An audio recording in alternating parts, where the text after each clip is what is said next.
Welcome new जिंकी में आप सभी का स्वागत है। आई एम सॉरी कि मैं बहुत ज़्यादा लेट हो गया हूँ प्रेडिक्शन और एनालिसिस के लिए जो संडे को फाइट होने वाली है, पर बेटर लेट देन नेवर। कुछ काम थे जो इम्पोर्टेंट थे। एनीवेज, हम सीधे फाइट की तरफ चलते हैं। देखिए, इस वीक जो है उन दो फाइट्स के बारे में हम बात करेंगे जो ज़्यादा इंपॉर्टेंट है। पहली फाइट जिसके बारे में मैं बात करूंगा वो है fight Usman नरगोमेडोव versus Alexander Shawli की।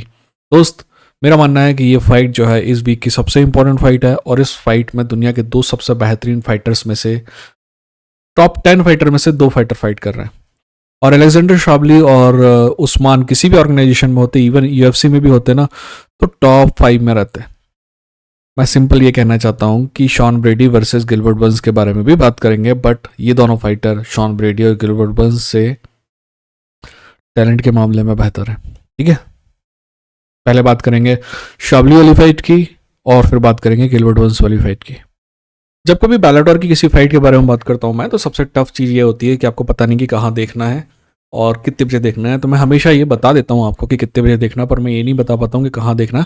बट इस बार मैं बता देता हूँ, फैन कोड में आप देख सकते हैं। ठीक है, और प्राइस इतना कोई ज़्यादा नहीं है, 25 रुपये है एक फ़ाइट के लिए, मतलब ये जो पूरे इवेंट का 25 रुपीज़। तो आई थिंक आपको अफोर्ड कर सकते हैं आराम से। ठीक है, तो फैन कोड में दिख जाएगा। सुबह टाइम है, सुबह 5:30 बजे, है ना।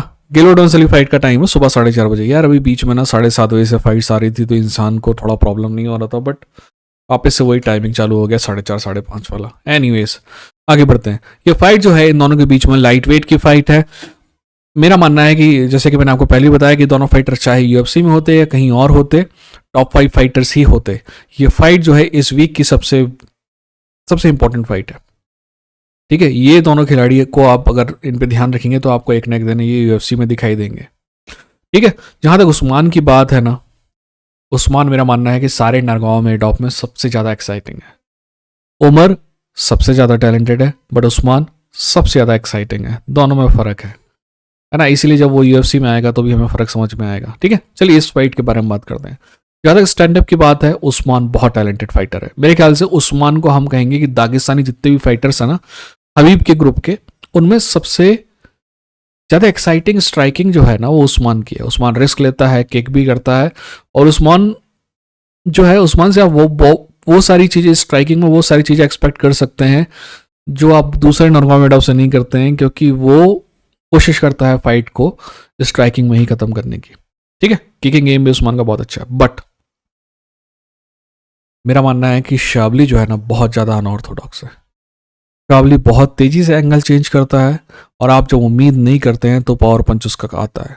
Shawli is very good at striking, तो मैं उस्मान को एज नहीं दे सकता स्ट्राइकिंग में। मेरे ख्याल से दोनों बराबर हैं स्ट्राइकिंग में। रेसलिंग में जहाँ तक आपका भी अंदाज़ा वही है जो मेरा है कि रेसलिंग में उस्मान जो है शावली से कहीं ज़्यादा बेहतर है। बट पिछले 2-3 फाइट में शावली ने दिखाया है कि वो अच्छे अच्छे रेसलर्स को टेक डाउन से रोक सकता है। तो हम ये तो मान सकते हैं कि वो शुरू के 2 राउंड में टेक डाउन से रोक सकता है, बट क्या वो 3, 4, 5 राउंड में भी टेक डाउन से रोक पाएगा? और इसी सवाल के जवाब में ये जवाब भी छुपा हुआ है कि कौन फाइट जीतेगा। देखिए, मैं पहले आप में ना किसी की अगर गलतफहमी है तो मैं वो दूर कर दूं कि क्या, अगर सवाल है कि क्या शावली ये फाइट जीत सकता है, मेरा मानना है कि हाँ, शावली ये फाइट जीत सकता है। और अगर सवाल है कि क्या जीतेगा, मेरे को लगता है उस्मान ये फाइट जीतेगा। ये फाइट 55-45 है, 55 उस्मान, 45 शावली। ठीक है,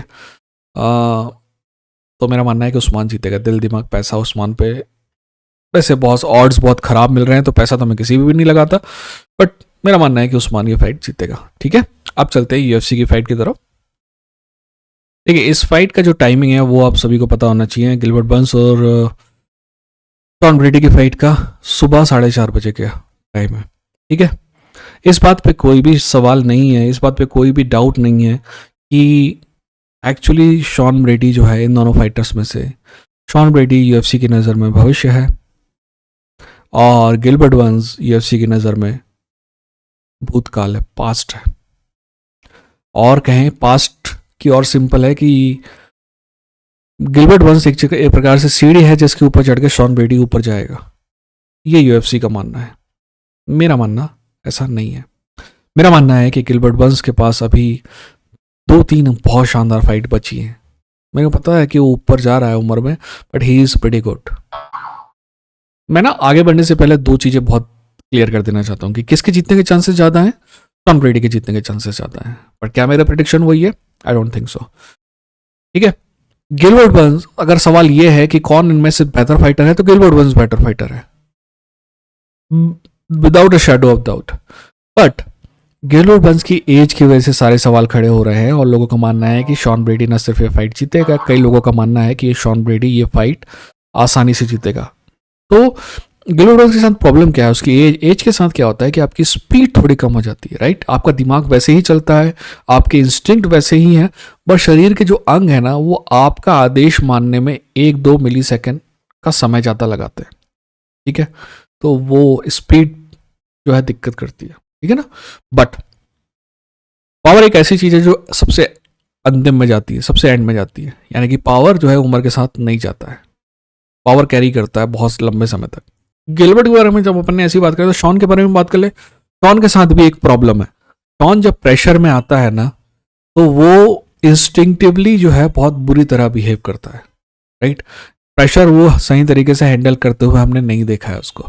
तो अगर Gilbert Burns is able to put him in some kind of pressure, then he can win.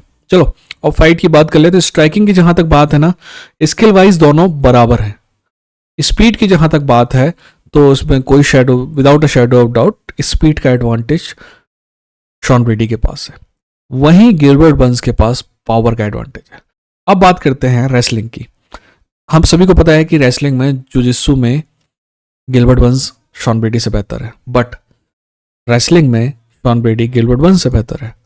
मैं हमेशा आपको कहता हूं कि एक अच्छा रेसलर हमेशा एक जुजित्सु आर्टिस्ट को हरा देगा, right? A good wrestler will always beat a good jujitsu artist. But Gilbert Burns की रेसलिंग भी खराब नहीं है। शॉन ब्रेडी से शायद 19 होगी, बट 18 या 17 नहीं है, राइट? तो मेरा मानना है कि मैं नहीं दे सकता एडवांटेज शॉन ब्रेडी को ग्राउंड पर भी। मेरा मानना है कि ग्राउंड पर भी ये दोनों बराबर हैं, ठीक है। जहां तक फाइट की बात है, मेरा मानना है कि जो गिलबर्ट बर्न्स के बारे में मैंने कहा कि 1-2 अच्छी फाइट बची हुई है, उन्हीं में से ये फाइट है। I think Gilbert Burns is going to win this fight. दिल दिमाग पैसा सब गिलबर्ट बर्न्स पे लगाया जाता, क्योंकि ऑड्स भी अच्छे मिल रहे होंगे, ठीक है। अपना ख्याल रखिए, अपनों का ख्याल रखिए। और आपको क्या लगता है इन दोनों फाइट्स के बारे में? आपको क्या लगता है कि कौन जीत सकता है और क्यों जीत सकता है? कमेंट सेक्शन में बताइएगा, मैं हर कमेंट पढ़ता हूँ, आपको पता है, ठीक है। अपना ख्याल रखिए, अपनों को ख्याल रखिए। 3 फाइट जंग की लड़ेंगे, जीतेंगे।